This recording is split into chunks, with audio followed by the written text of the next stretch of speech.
progress. 이번 세계 산업인대회 때는 이 목사님이 그 세 가지 믿음의 큰 장벽에 대한 얘기를 먼저 하셨죠. 세 가지 믿음의 장벽이란 어떤 게 있을까? 재앙을 몰고 오는 강대국의 능력, 또 3단체의 능력.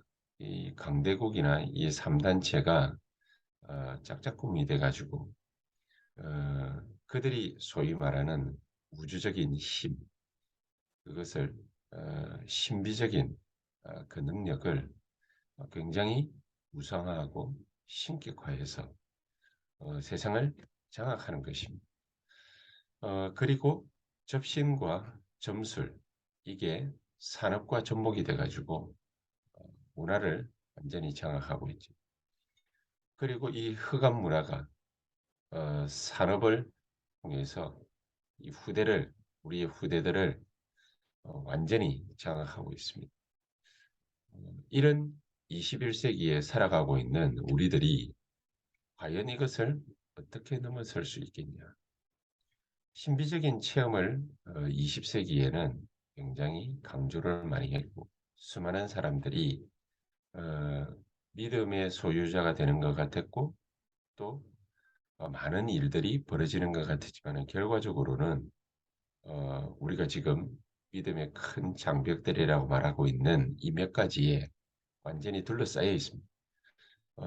문화도 후대도 완전히 세상도 장악당하고 있는 그런 상태가 되어버렸습니다. 자, 이것이 얼마만큼 강력하게 파고 들어왔냐? 모든 강대국들을 완전히 접수했죠. 특히나 미국 같은 경우에 3단체가 완전히 장악해. 또 이런 강대국들이 가지고 있는 문화적인 우월성, 이런 부분들을 완전히 장악을 했죠. 그래서 좀 후진국적인 모습으로 나타나는 것처럼 보였지만은 이 접신이라든지 점술이라든지 이런 것들이 굉장히 고급화해서 산업을 통해 가지고 우리 문화와 후대를 완전히 장악하고 있습니다.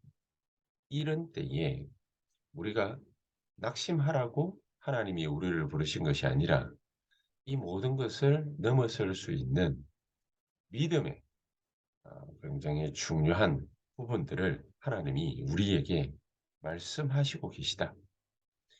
그래서 우리는 이런 영적인 세계를 다시금 하나님의 말씀으로 지배할 수 있는 영적 세계의 지역 사령관으로 하나님은 우리를 부르셨다. 가장 어두운 때에 애굽 시대에 하나님은 모세와 여호수아와 갈렙, 또 믿음의 사람들 몇 명을 통해서 이스라엘 백성들을 저 광야로 불러내 가지고 거기에서 하고 많은 일들 가운데서 힘을 키우지 않고 정치적인 능력을 키우지 않고 외교력을 키우지 않고 하나님이 명령하신 게 한 가지가 있습니다. 그게 바로 성막을 만드는 것이었습니다. 성막 만들고 이스라엘 백성들에게 새 절기를 지키게 하셨습니다. 그것은 그거 하다가 죽으라는 말이 아니라 정말로 하나님이 살아 역사하시는 살아있는 믿음을 갖게 하고자 하시는 것이죠. 우리에게 때때로는 뭐 이런 3단체 얘기 안 하고 강대국 얘기 안 하고 또 뭐 흑암 문화 얘기 안 하고 안 해도 얼마만큼 우리가 나약한 존재들입니까? 어려움들이 숱하게 많이 있습니다. 우리가 먹고 사는 일을 통해서도 수많은 어려움들을 겪고 많은 장벽들을 만납니다. 이런 뭐 우주의 힘이다, 뭐 신비적 우상이다, 문화다, 후대다, 뭐 이런 큰 얘기를 하지 않더라도 우리는 자잘한 일에 있어서도 쉽게 갈등하고 낙심하고 부침이 돼요. 그런 것 때문에 넘어지기도 하는 그런 시간들을 우리가 숱하게 가져왔지 않습니까? 자, 그런 나약에 빠진 이스라엘 백성들, 노예되고 포로되고 속국되고 얼마나 기피하지 못하고 어려운 가운데에 살아갈 수밖에 없겠습니다. 자, 그런 자들에게, 그런 사람들에게 하나님이 강조하신 것은 다른 것이 아니라 성막 만들고 숭정 건축해서 새 절기를 지키라. 말이 지키는 것이지 진짜로 하나님이 원하시는 것이 뭡니까? 그것을 넘어설 수 있는 믿음을 우리에게 갖게 하시는 것입니다. 자, 이런 영적인 세계를 볼 수 있는 믿음이 없으면은 각자의 생각들이 있죠. 각자의 주장들이 있죠. 노예되고 포로되고 전쟁 만나서 포로되고 속국되고 유랑민이 되고 우리 후대들이 완전히 웃긴 바 되는데 내 생각이 뭐가 중요하고 내 주장이 뭐가 중요하겠습니까? 그러나 그들에게 있어서는 영적인 세계를 볼 수 있는 눈이 없고 믿음이 없다 보니까 그렇게 먹고 살기 위해서 바둥거리는 그 시간에도 뭐가 중요하냐? 내 생각과 내 마음과 또 내 모습과 내 주장 이런 것들이 중요하게 들어오는 것입니다. 우리가 이것을 넘어서라는 것입니다. 하나님은 네 주장이 중요하지 않다. 왜 우리의 주장이 중요하지 않겠습니까? 우리의 생각이 왜 중요하지 않겠습니까? 중요하지요. 자유의지를 갖고 살아가는 우리에게는 중요하지요. 그러나 진짜를 만나게 되면 내 주장, 내 생각 이런 것들이 크게 중요하지만 중요하지 않지요. 성막을 만들어서 새 절기를 지키고 진짜 하나님을 알아내는 거죠. 그래서 어 12 제자와 120 명이 갈보리산 언약을 붙잡고 감람산에 모여서 예수님이 말씀하시는 그 말씀을 40일 동안 들으면서 이들이 힘과 용기를 내어서 마가다락방에 모인 것이 아니죠. 이들에게 없던 드디어 믿음이 생긴 것입니다. 자기가 목을 내어 놓고서라도 얻은 결론이 있습니다. 그리고 예수님께서 마지막으로 제자들에게 주고 가신 미션도 있습니다. 그래서 거기에 자기 인생을 걸어보기로 결단을 한 것입니다. 쉽게 말하면은 정말로 393 기도의 능력을 맛보라는 진짜 기도의 맛을 보라는 거죠. 우리가 기도하기 이전에 정말로 오늘 이 시간에 이 말씀을 언약으로 굳게 탁 붙잡는 그런 깊은 시간을 하나님은 우리에게 필요로 하는 것입니다. 그래서 초대교회는 40일, 10일, 주일, 매일 이것이 결국에는 24로 연결되었던 것입니다. 저와 여러분들이 정말로 여기에 대해서 인생의 뭐 결단까지 아니더라도 정말 믿음이 생긴다. 그렇다면은 이제 본격적인 시작입니다. 아브라함이 이 믿음이 생기지 않아 가지고 늘 하나님이 말씀하시는데 자기 입장에서 생각해도 나이가 이렇게 많이 들어찼는데 이제 와 가지고 내가 하나님의 말씀을 듣고 내 아비 본토 친척 다 떠난다. 버리고 떠난다. 있을 수 있겠냐? 본인의 생각, 자기 입장에서의 생각. 하나님은 새로운 일을 시작하기를 원하시는 것입니다. 그래서 결국 떠나기는 떠났지만은 다 완벽하게 믿지 못하다 보니까 자기 조카 롯을 데리고 오더라고요. 또 그것 때문에 문제 와 가지고 이 아브라함이 하나님 앞에서 들었던 메시지를 생각합니다. 그래서 결단을 하죠. 창세기 13장 18절에 아브라함은 이제 진짜 결단을 합니다. 하나님의 말씀을 믿어보기로. 그래서 그때부터 하나님의 진짜 역사가 시작됩니다. 이 모세 같은 경우도 나이 80이 될 때까지 자기 생각이 얼마나 많았는지를 모세가 나이 80에 하나님을 만나고 보니까 정확하게 알 수 있습니다. 이제 내가 너와 함께 있을 거니까 이 이스라엘 백성들을 데리고 애굽을 떠나서 3일 길을 가서 광야로 들어가서 거기서 피제사를 드려라. 네가 이스라엘 백성들을 끌고 나가라. 그렇게 말을 할 때에 내가 나이가 많고 가면은 당장 나를 잡아 죽일 것이고 이런저런 여러 가지 이유들로 내가 갈 수가 없습니다. 전부 자기 얘기입니다. 자기 생각입니다. 자기 입장입니다. 얼마나 큰 것이 우리 앞에 버티고 서 있습니다. 하나님의 말씀이 우리에게 언약으로 붙잡힐 때 그때부터 새롭게 시작이 되는 것입니다.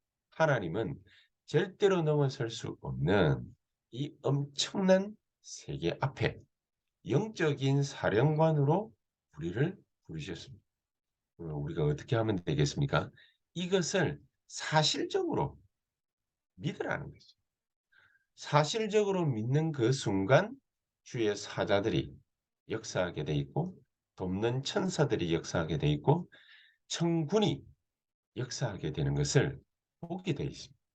그래서 그런 사람으로 그런 남은 자로 순례자로 정복자로 하나님은 우리를 부르셨다. 하나님은 이런 남은 자에게 보좌의 능력으로 역사하시게 되어 있습니다. 미리 모든 미래에 대해서 오늘 읽은 본문 아닙니까? 알려주시게 되어 있습니다. 그리고 이런 영적인 사실들을 믿는 우리를 통해서 하나님은 삼천 제자 일어나듯이 하나님은 제자 운동을 일으키시게 되어 있습니다. 그래서 우리가 할 일은 정말로 순례자의 그 길을 걸어가고 있는 우리가 할 일은 다른 것을 하는 것이 아니라 사도행전 13장, 16장, 19장 거기에 적혀져 있는 말씀처럼 하나님이 우리에게 성령으로 역사하실 것이기 때문에 하나님의 나라 우리에게 임하는 것보다 더 중요한 일이 없다. 자, 이 진짜 응답을 미리 우리 보고 받으라는 거죠. 순례자의 길을 걸어가는 우리에게 가장 중요한 영적인 발판. 하나님은 우리에게 마련하시고 역사하실 것입니다. 바울이 걸어가는 걸음에 이것을 함께 나눌 수 있는 제자들을 또한 만나게 하셨죠. 브리스가 부부, 루디아, 야손 이런 사람들을 하나님은 만나게 하신 것입니다. 사도행전 16장의 루디아, 사도행전 17장의 야손, 사도행전 18장의 브리스가 부부 이런 사람들을 하나님이 만나게 하시고 또 응답하시고 성령의 충만한 역사를 그들에게 부어주신 것입니다. 그래서 우리가 뭐 해야 되느냐가 문제가 아니라 하나님은 미리 우리에게 응답으로 역사하신 거죠. 사도행전 19장 21절, 23장 11절, 27장 24절 바울이 걸어가야 될 길을 하나님은 미리 말씀하시고 미리 응답하신 것입니다. 어디로 가야 될지, 뭐 해야 될지 미리 가르쳐 주신 것입니다. 그러니까 우리 걸어가는 걸음에 하나님은 시공간을 초월하는 하나님 나라의 일들이 벌어지게 돼 있다. 이런 정복자의 길을 반드시 하나님은 걸어가게 하실 것입니다. 우리에게 꼭 필요한 것은 뭐냐? 이 보좌의 축복을 위에서 주시는 보좌의 축복을 무조건 누리라는 것이죠. 무조건. 새벽을 깨우든지 아침을 깨우든지 낮 시간을 활용하든지 정말로 하나님이 위에서 주시는 이 보좌의 축복과 능력을 우리 보고 누리라. 그 누림이 있는 그 자리에 하나님의 나라가 임할 것이고 하나님 나라의 일이 시공간 초월의 역사를 이루는 그런 영적인 사자들을 통해서 하나님은 이루실 것이다. 그래서 로마서 16장 25절에서 27절에 있는 말씀처럼 이전에는 우리에게 숨겨졌던 것이 보여지게 돼 있습니다. 이전에는 우리가 막막하게 느껴지던 것이 보이지 않던 것이 답답하던 것이 보이게 돼 있습니다. 이 숨겨진 것이 나타나게 돼 있습니다. 이런 축복이 우리에게 있다. 이런 하나님의 역사를 우리가 어떻게 하면은 결론적으로 체험할 수 있겠냐. 나의 언약. 하나님은 우리가 기도하기 이전에 말씀이 있어야 될 것을 얘기하고 계시죠. 기도 24 이전에 말씀 24가 되어져야 된다. 나의 언약이 꼭 있어야 된다. 그래서 바울은 로마로 가서 복음을 전가하기 이전에 로마에 있는 성도들에게 편지를 쓸 때 나의 복음과 나의 언약이 붙잡혀질 때 그때에 나에게 나타나는 모든 것이 전부 CBDIB 하나님의 언약이 되는 것이고 비전이 되는 것이고 꿈이 되는 것이고 심지어 조그마한 우리 아이들이 얘기를 해도요. 하나님의 말씀을 붙잡고 얘기를 하게 되면 그게 바로 예언의 말씀이 되는 것입니다. 자, 이렇게 우리에게는 하나님이 말씀을 통하여 메시지를 통해서 주시는 힘과 답이 이게 우리에게 붙잡힌다면은 그때부터 새로운 시작하게 되어 있습니다. 오늘 이 시간부터 정말로 우리에게 영적인 이런 깊은 호흡과 더불어서 말씀 붙잡고 기도하게 되는 그런 중요한 축복들이 오늘 하루 종일 우리에게 반드시 있게 되기를 주 예수의 이름으로 축복합니다. 우리 다 같이 합심해서 한 1, 2분간 통성으로 기도하시고 정말 우리 교회와 우리 유초등부부터 중고, 대학 청년 이르기까지 우리 모든 렘넌트들이 진짜 하나님의 언약 붙잡고 나의 복음, 나의 언약 이것이 잡혀져서 하나님 주시는 힘을 가지고서 세계 복음화는 2천망대를 세우는 그 일에 쓰임받게 하옵소서. 우리 교회를 하나님이 축복해 주시옵소서. 우리 합심해서 동성으로 간절히 기도하고 또 자유롭게 기도하시다가 퇴장하도록 하겠습니다. 기도하십시다. 살아계신 주님 감사를 드립니다.